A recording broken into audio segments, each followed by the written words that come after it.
자, 지금부터 여러분 테마 21강 재산세 부가징수 들어가도록 하겠습니다. 자, 역시 여러분 재산세 부가징수는요 시험에 아주 잘 나오는 부분입니다, 여러분. 예, 그래서 여러분이 별표 3개 정도 꼭 좀 표시해 놓고요. 여러분이 지금 잘 정리해 두시기 바랍니다. 단독 문제 못 나면 여러분 억울해서라도 종합 문제를 통해서라도 물어볼 수밖에 없다는 걸 잊지 마시기 바랍니다. 자, 그러면 이 재산세 부가징수 방법은 여러분 일단은 보통 징수 방법에 의해서만 바로 부가징수한다는 걸 꼭 기억해 두셔야 돼요. 자, 우리가 지난 시간까지 배웠던 취득세와 등록면에서는 원칙이 신고 및 납부고 신고 및 납부가 이루어지지 않았을 때 한해서 예외적으로 보통 징수를 가면서 가산세를 때렸습니다. 그런데 재산세는 신고 납부가 없고 오로지 무엇밖에 없다 여러분? 보통 징수 방법밖에 없다는 걸 꼭 기억해 두셔야 돼요. 즉 뭐가 없다? 신고 및 납부가 없다는 거죠. 그러면 여기서 보통 징수 항상 액션을 누가 취하는 거죠, 여러분? 과세권자죠. 그래서 과세권자가 세액을 결정해서 여러분한테 뭘 보내주냐? 납세 고지서 보내줍니다. 납세 고지서.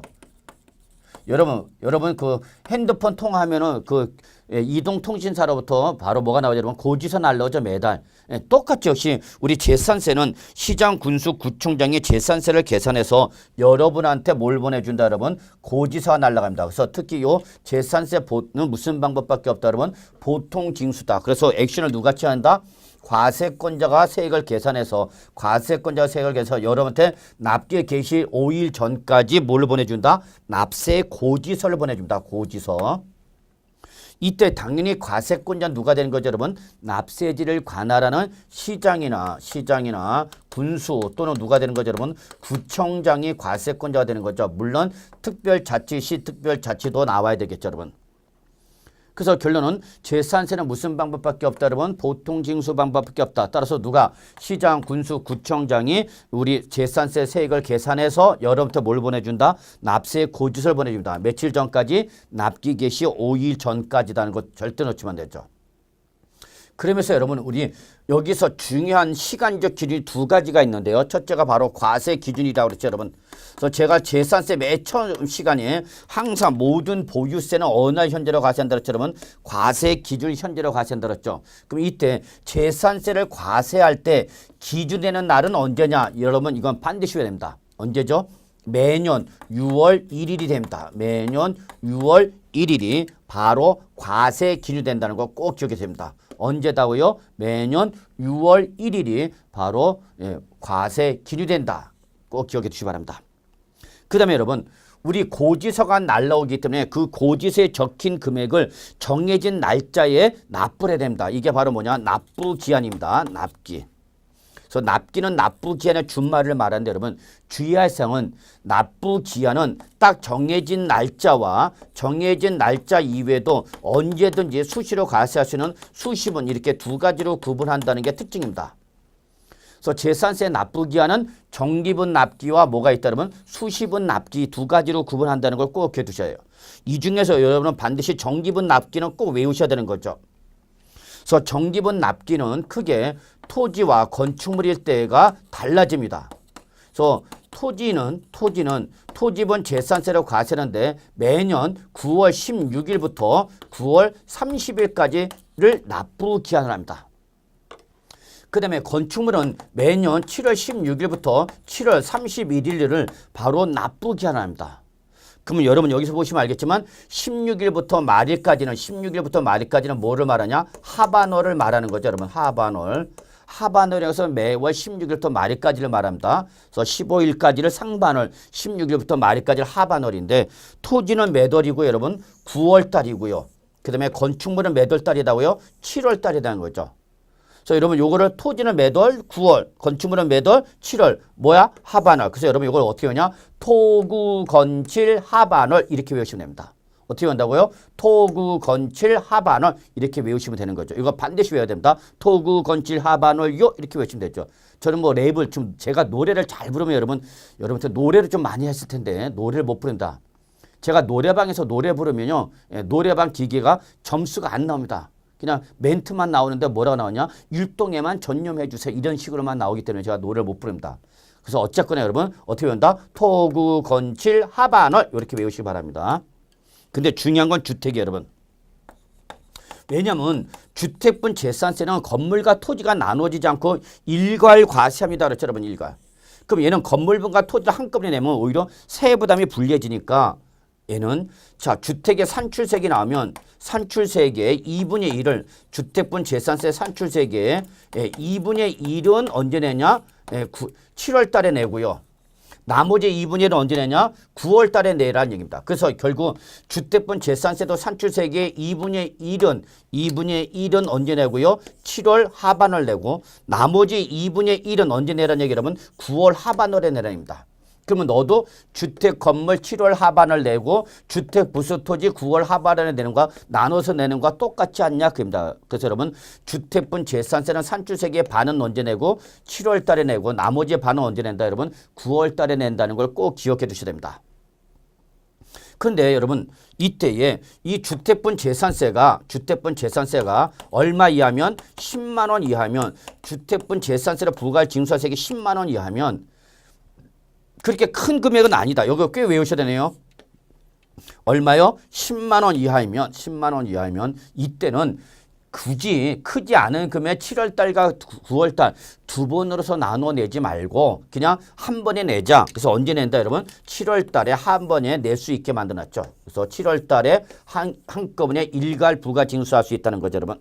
그래서 기억해 두셔야 됩니다. 주택분 재산세가 얼마이하면 10만 원 이하일 때는 7월 달과 9월 달 두 번으로 나누지 않고 그냥 언제 7월 달에 한꺼번에 일시에 부가 징수할 수 있다라는 거죠. 그래서 요 일괄 징수는 주택일 때만 적용합니다, 여러분. 토지는 토지분 재산세와 관계없습니다. 건물분도 역시 건물분 재산세와 관계없습니다. 무조건 토지분 재산세가 얼마냐를 묻지 않고 무조건 9월달. 건축물은 무조건 얼마냐? 7월달이라는 걸 꼭 좀 기억해 주시기 바라겠습니다. 자, 이게 바로 여러분이 반드시 외우셔야 할 과세기준과 바로 정기분 납기입니다. 별표 3개 꼭 기억해 두셔야 되죠. 근데 이렇게 딱 정해진 날짜 이외에도 지방자치단체 등의 과세 대상이 누락됐거나 또는 위법이나 착오 등으로 인해서 이미 부과한 세액을 변경하거나 또는 기타 수시 부과하여야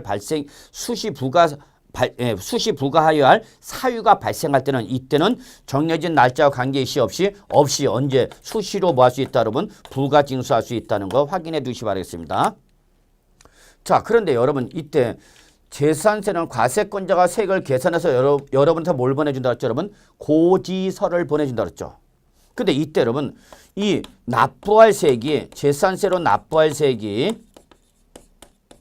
2,000원 미만이면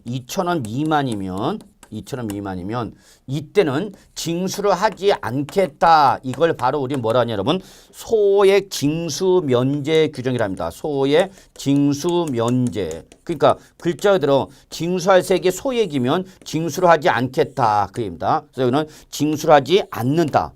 얼마? 2,000원 미만일 때. 그래서 여러분 소액 징수 면제할 때 소자 동그라미 그 다음에 2,000원 미만할 때 이자 동그라미. 그래서 여러분 제 세 번째 여자가 바로 소이가 됩니다. 그래서 소이 꼭 좀 기억해 두시기 바라겠습니다. 자, 근데 이때 이렇게 재산세를 부과할 때 여러분 공보상의 현황과 사실상의 현황이 다르면 당연히 이때는 실질 과세 원칙에 따라서 뭐에 따라서 사실상 현황에 의하여 부과한다는 걸 기억해 두셔야 합니다. 자, 그 다음에 여러분 모든 보유세는 한 번 더 뭘 적용하느냐 여러분 세부담 상한선이라는 걸 정합니다. 세부담 상한선. 자, 이 세부담 상한선은 여러분 모든 보유세 공통상입니다. 모든 보유세의 공통상이라는 걸 기억해 두셔야 됩니다. 왜냐하면 보유세는 한 번 내고 그만두는 것이 아니라 매년 내기 때문에 매년 내는 이 보유세가 급격한 어떤 가격의 변동을 해서 재산세가 급등하거나 급락할 우려가 있을 때에 어떤 일정한 선을 유지하겠다. 그래서 여러분 이렇게 일정한 선을 넘어서지 못하게 하는 걸 바로 뭐라냐 여러분 세부담 뭐라는데 여러분 상한선이랍니다. 어떤 선을 넘어서지 말란 얘기죠 여러분. 그럼 이때 세부담 상한선은 여러분 항상 당해년도 재산세가 나오면 이 당해년도 재산세를 그대로 고지서 보내주냐? 그렇지는 아니하고요. 작년에 부과된 세액과 비교해서 직전 연도에 부과된 세액을 비교해서 직전 연도의 세액의 상한선을 직전 연도에 부과된 상한선을 초과하지 마라 그입니다. 직전 연도에 부과된 상한선을 초과하지 마라. 그래서 올해 부과되는 세액은 작년에 그 재산에 대해 부과된 직전 연도 세액의 상한선을 넘어서지 마라 그 얘기죠. 이때 상한선은 두 가지로 구분합니다. 원칙은 여러분 무조건 몇 프로냐? 150%입니다. 150%. 그러면 제가 재산을 가지고 있는데 제가 가지고 있는 재산에서 작년에 부과된 재산세가 100이다. 작년에 저한테 부과된 재산세가 얼마다고요? 100. 그러면 올해 부과되는 세액은 요 100의 몇 프로를 150%를 초과하지 마라 그입니다. 그래서 올해 부과될 수 있는 최대 세액은 얼마까지라는 얘기야? 작년에 부과된 세액이 100이면 150까지가 올해 부과될 수 있는 최대 세액입니다. 근데 여러분 이게 결코 낮은 비율은 아니죠. 그래서 주택일 때는 조금 더 세부담한 상한선을 낮춰주기 위해서 주택일 때는 세부담 상한을 낮춰주기 위해서 주택의 가격이 공시 가격이 3억 이하의 소액일 때는 105%, 3억 초과 6억 이하일 때는 110%. 그 다음에 여러분 6억을 초과하면 이때는 몇 프로 때리냐? 130%를 때립니다. 그래서 여러분 주택일 때 세부담 상한선은 일반적인 150%도 다 낮다. 그래서 105, 110, 130. 그래서 주택은 제일 높아봐야 130%가 최고 세부담 상한선이 된다는 걸 좀 기억해 두시기 바랍니다. 자, 그 다음에 병기세라는 것이 있네요. 부가세. 역시 재산세 납세무잖아요. 여러분 재산세 납부세에 대해서 20% 한 번 더 뭐를 내야 된다 여러분? 바로 지방교육세를 한 번 더 내십니다. 죄송합니다. 그래서 재산세 납세무자다. 그러면 재산세 납부세액에 대해서 몇 프로를 20%를 20% 한 번 더 뭐를 내야 된다 여러분? 지방교육세를 낸다는 거죠. 그러니까 우리 취득세나 등록면허세나 재산세 납세무자는 취득세, 등록면허세, 재산세 납세무자는 납부세액에 대해서 기본적으로 몇 프로를 20%를 한 번 더 뭐를 낸다 그러면 지방교육세라는 부가세가 부과된다라는 걸 기억해 두실 필요가 있는 거죠. 자, 그 다음에 거기 이제 우리 병기세라는 것이 있네요, 여러분. 병기세. 즉 재산세의 납기와 그다음에 특정 부동산에 대한 지역자원시설세의 납기가 지역자원시설세의 납기가 같을 때는 이때는 굳이 지역자원시설 따로 고지서 보내지 말고 바로 재산세 납세 고지서에 나란히 병행하여 고지하라 그입니다. 여러분 이걸 바로 뭐라냐? 병기세라고 합니다. 병기세 나란히 적어. 이걸 뭐라 한다고 여러분? 병기세라고 한다는 거 잊지 마시기 바라겠습니다. 그 다음에 여러분 우리 여기서 소액 징수면제 얼마 미만이랬죠 여러분? 2,000원 미만이랬죠 여러분? 자 2,000원 미만일 때에 그 2,000원이라는 것은 뭐를 말하냐? 재산세 납세 고지서상에 병기 고지된 세액을 포함한 제외하기 밑줄 병기 고지된 세액 밑줄 쳐놓고 여러분 뭐를 말하죠 여러분? 바로 지역자원시설세와 지방교육세를 제외한 재산세만을 가지고 한다는 걸 잊지 마시기 바랍니다. 자, 그 다음에 여러분 재산세는 역시 납세 의무 편의 제도로서 분납과 물납 두 가지가 모두 인정된다는 걸 꼭 기억해 됩니다. 자, 우리가 지금까지 공부했던 취득세나 등록면허세는 분납과 물납이라는 제도가 없습니다. 그런데 어디로 오면 재산세에 오면 재산세를 한 번 낸다, 매년 낸다. 매년 내기 때문에 재산세 여러분 분납과 물납을 모두 할 수 있다라는 걸 꼭 기억해 두셔야 돼요. 그럼 여러분 분납이라는 것은 글자대로 두 번으로 분할하여 납부하는 걸 말합니다. 몇 번? 두 번. 그래서 이때 재산세 분납은 얼마 초과냐? 500만 원을 초과자입니다. 500만 원을 초과하는 사람이면 자 재산세 500만 원 초과해서 낸답니다. 그러면 부담이 크죠 여러분. 한 번에 세금 500만 원 초과해서 납부하려면. 그러면 너는 몇 번으로? 두 번으로 나눠서 내라입니다. 두 번으로. 이때 납부기한은 며칠 이내냐? 45일 이내라는 걸 기억해 두십니다. 45일 이내. 그래서 만약에 재산세가 800만 원이 나왔다 봅시다. 그러면 재산세 800만 원 것을 한꺼번에 내기 부담스러우니까 500. 그 다음에 그 중에서 800 중에서 500만 초과하는 거면 얼마? 300을 나중에 내라는 얘기입니다. 그래서 재산세 고지서에 보니까 세액이 800이 나왔다. 그러면 어떻게 내라? 500 먼저 내고 300을 나중에 45일 후에 내라는 얘기죠.